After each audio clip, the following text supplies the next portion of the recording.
I have become obsessed with geese.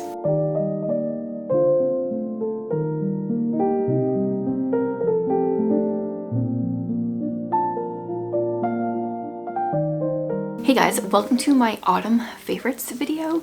This is just gonna be a video with a bunch of random favorite things this autumn. I think that's pretty straightforward.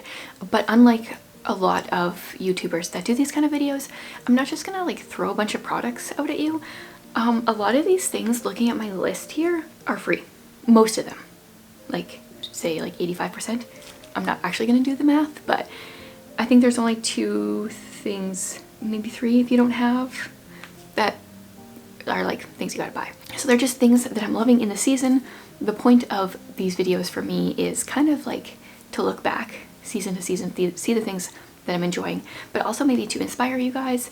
And it's part of the reason I don't want it just to be like, here's a bunch of things to buy, because I don't really want to inspire you to go out and buy a bunch of things, but just to find things each season that you enjoy, if that makes any sense. So I'm gonna start with something I bought. This was a few months ago.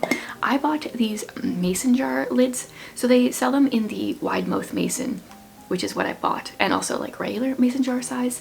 But because we make our own oat milk for a lot of our, like the kids cereal and some baking and stuff, I was finding that like the regular lid, the canning jar lid, was getting rusty. So I wanted different lids. So I got these, and I think I'm gonna buy some of the regular sized ones as well. I love making use of mason jars for everything. So we store our oat milk in it. I have a jar in the fridge with my like hemp seeds because I use them a lot.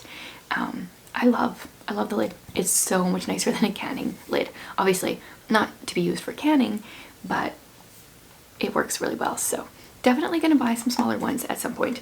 And they do have color options, like they have the white, and then I think, because they come as a 4-pack, and then there's one that's like pastel colors, which looked cool, but I'm always just scared of color. So when I can, I gravitate towards white because I'm not very good at making things match all the time. So number one, that was one thing to buy. Okay, this next one, I mean, you can buy these at the dollar store if you don't have one, but that is a letterboard slash, I've had a letterboard for a while. What I'm loving lately is my family's rearranging of them. So we will put up a phrase or something, and then people will slowly change it out or completely change it out. This has been so much fun. It is honestly mostly Jared and Rika that do it. I do it a little bit, Ephraim does it a little bit, but it's so fun seeing what they have come up with. This last phrase started out as not all who wander are lost, not all those who wander are lost, whatever the quote is. I think a couple letters got taken off, but for the most part it's the same letters as that, and it has continued into all these absurd phrases. We don't always use every single letter, but we like, yeah, I don't know, you guys, the phrases, like obviously they're on the screen right now and they're ridiculous. And I got this one from the dollar store, this letterboard, and it's kind of embarrassing with how much fun I'm getting out of it for like a couple bucks. So highly recommend that if your family, like if you have old enough kids to be doing this. It's a lot of fun. And I mean, you don't have to do silly things either. You could just do like encouraging quotes and stuff, but it's been fun. Another fun thing that we've been doing as a family is setting the routine of doing family time on Saturday late afternoon slash evening. So we used to, like, we wanted to do it for a long time, but we can never figure out how to do it or like what we should do during that time. And in the last, I don't know, 5+ months, I don't even know how long it's been now, we just take turns. So we started with the youngest. The youngest got to pick what we did during our family time. No one was allowed to complain about the choice that was made. And then the next time it was the next person's turn. And then, you know, we loop back around. And it's been good. We get variety. Some people almost always pick the same thing. Well, I almost always pick Stardew Valley, although last time I picked board games. Jared almost always picks board games. Sometimes we watch movies, sometimes, yeah, we just kind of shuffle through a bunch of different things, but everyone gets a chance to pick. All that being said, the littlest ones haven't been entered into this because they're just good with whatever. So we haven't let them pick yet, but the other ones have. So I would highly recommend picking a day, trying to keep some space in that day for family time, and then let people cycle through what they want to do. Okay, I talked about this in my autumn activities idea, but what I'm loving this season is pumpkin spice everything. I had no idea that I liked pumpkin spice. I don't know if I actually like pumpkin, but pumpkin spice is cinnamon, nutmeg, clove, and ginger, I think, right? So to me, previously, those were all Christmas spices. Like they are, there's a Mennonite thing called, why am I totally blanking on what they're called? Pepper nuts. And this is what they taste like. That's what they remind me of. And now I've been, pumpkin spicing all the things. So enjoying that. I still have not tried, I wanted to try pumpkin spice flavored hot chocolate. I still haven't tried that, but I need to because I'm enjoying the cookies and all the different things, really. So it's simple. It doesn't have to be like go to Starbucks or wherever and get a pumpkin spice latte. Still never actually tried that, but you could do this at home and it can taste delicious. Oh, okay, so I'm not gonna talk a whole lot about books on this channel since, you know, I have a whole other channel for that, which is called Chantel Reads All Day. It turns out I don't read all day, but I read a lot. I was actually tempted to like rename this channel since it's kind of like everything else, and I kind of want to talk about everything else, to Chantel Talks Too Much, because that's what my kindergarten teacher wrote on my report card. But I don't think I am, but I'm still kind of tempted because I think that'd be kind of funny. But anyway, I'm going to share one book, and that is Church History in Plain Language. So this is a book that I'm slowly going through. It is church history told in very plain language. It's almost like the title was a brilliant name. And it's embarrassing for someone that went to a Christian school for, I started in grade 5 all the way through grade 12. How zero church history was taught, like zero.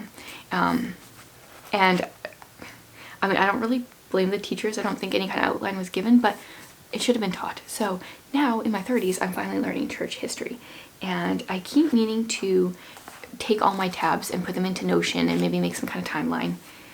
I have it by my computer as a hint that I should do that, and I haven't done it yet, but that is my hope for it. Bruce Shelley, the author of this book, originally started writing this book like chapter by chapter. He would take it to his seminary class, and that's what they would read for whichever class he was teaching. I don't know. So yeah, I don't know. I've been so impressed with this book. I've previously started The Story of Christianity, and it is also the church history, but it's a lot more dense. This is a really good overview. 90 some pages in, and I don't know exactly what time period. I guess it doesn't really like break it down where exactly we are. Oh, we're in maybe about 374 right now. So, I mean, obviously we got a lot of church history to go, but really enjoying this. Okay, so I thought I would share 2 YouTube channels that I'm enjoying lately. These are just both like very good autumnal kind of channels, I think. So one is Cozy K. Her channel's like all things cozy. So like she has done, she does a bunch of gaming is really what her stuff is. And I don't do a whole lot of gaming, but she has that. She has some like cozy hobby videos. Yeah, her stuff is all just cozy, and that's what I'm in the mood for, so that's kind of cool. And the other one is, I don't really know actually how, I think it's Leonie Christel? I don't know how to pronounce her name. She is Dutch, and she has a booktube channel, The Book Leo, which she reads like very different books than me, but her like personal type channel is like slow content vlog, and I love seeing clips of the Netherlands, and I've really enjoyed her channel.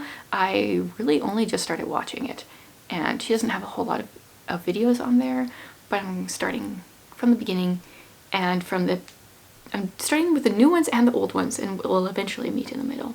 But if you want some like cozy type of videos, check out both of those ones. Okay, I have one more random one, and then I have 2 homeschool specific ones.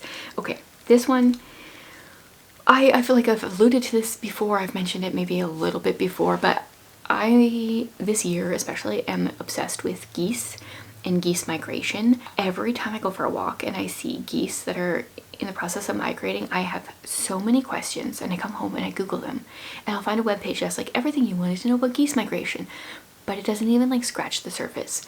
Lately, we've been seeing quite a few like Canadian geese migrate, which is mostly what we see. But then there's like the odd snow goose in there, like just a completely white snow goose. And then there's the odd snow goose that is just a white head. And apparently snow geese don't like mingle with Canadian geese, but that's what the internet tells me. But my eyes are telling me something else. So I'm very curious about this, and I can't find the answers I want. Apparently geese can fly, was it like, I think 1,000 miles or 1,500 miles, like a lot in one day. It's insane. I have so many questions about geese migration. I've been trying to see if the library has any books, and I just keep coming up with these like juvenile, like, you know, like 32-page information about geese migration. I'm like, no, that's not enough. Like, I need to find a really good resource for geese migration. It's embarrassing. Geese, like, I think the oldest proven one was 49 years, almost 50 years. Crazy. I did not know they lived so long. Yeah, I could spout random geese facts now. I have become obsessed with geese and birds. It's cheap, at least. Okay, and then I've got two homeschool ones. One, I am really enjoying using Notion for our homeschool stuff. I have been keeping track of things. I have all sorts of different things in there, like the kids' spelling lists that we're doing. Reika is keeping track of her unschooling in there. I'm keeping track of what we do in our homeschool there. Like, everything is in Notion. And then also part of that is our loop schedule is also in Notion, and that is my second homeschool thing I'm loving, is our loop schedule. If you guys have ever tried a morning basket before and found that it doesn't work for you, or you're struggling with it because you just have too many things you want to do in a morning, I 100% suggest taking your morning basket and doing it on a loop schedule instead. Like, every day we spend time together going over one subject. And I know that's not technically what a loop schedule is. Technically, I think you're supposed to, like, you know, take your half an hour, your 30 minutes and go through each subject or until you reach your time, and then next time you start at the next one. But we are just picking, I've made a schedule, a loop, and every time we just do one of those, and it's amazing how simple it is, but it has changed our homeschool mornings, and I have loved it. So I've gone into it a little bit more in depth. I did a loop schedule video on my homeschool channel, which is still in existence, but I'm not going to be posting there anymore. And then I've shared more in depth on specific resources and things in my homeschool membership, sharing specifically what it is I'm loving about our loop schedule and stuff. But that has changed things. I love it. I want to continue this forever. So those are my things I'm loving this autumn. Simple things that don't cost much. The things that did cost money, and the other things are all free. So I'd love to hear if there's different things that you are loving in the season, like simple things that you just are really appreciating. I would love to hear it in the comments. Thanks for being here, guys.